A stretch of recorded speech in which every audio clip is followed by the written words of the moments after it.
Jack in the Box, written by Christopher Audrey, narrated by me, Daniel Solano. One day, as James puffed into the big station, he saw a large wooden crate standing on the platform. I wonder where Dad's going, he thought to himself. But then, in the bustle of arrival, he forgot all about it. His fireman accompanied him from the train, and James went off to the shed for a drink. When he came back, the crate had gone. It's been put on our train, his driver told him. Guard thought he'd have a job getting it into his van, but he needn't have worried. It turned out to be as light as a feather. The guard himself came up. Have you found out what's in that crate then? Joked the driver. Don't ask me, replied the guard. We only take them where the label tells us to. But if you want to know what I think... He broke off teasingly. Yes, said James, his driver and fireman all at once.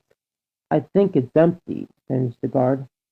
Empty, echoed James. Who'd want to send an empty crate on a train? Not our business to worry about that, laughed the guard, and went back to his van. He was just about to blow his whistle for James to start when a late passenger arrived. James thought he must be important because he had to wait while the guard and the station master helped the late comer into a carriage. At last everything was ready.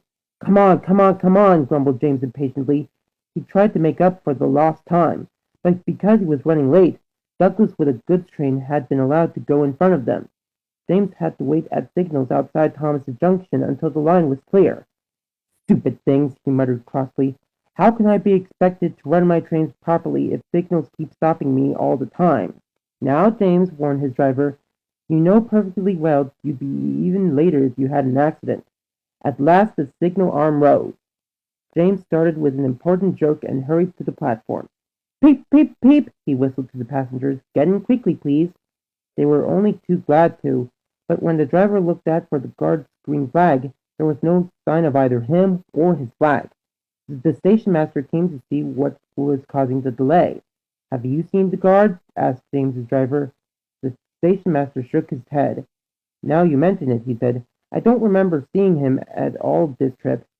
He stopped. Just a moment, he said, listening. What's that noise? Everyone, including James, tried to be quiet as they could. A thumping noise seemed to be coming from the guard's van. Driver and station master ran to the doors and threw them open. The thumping became suddenly louder, and now they could hear muffled cries too. Help! A voice was shouting. Help! Help! It's coming from inside that crate, exclaimed the station master. Quickly they unlatched the lid.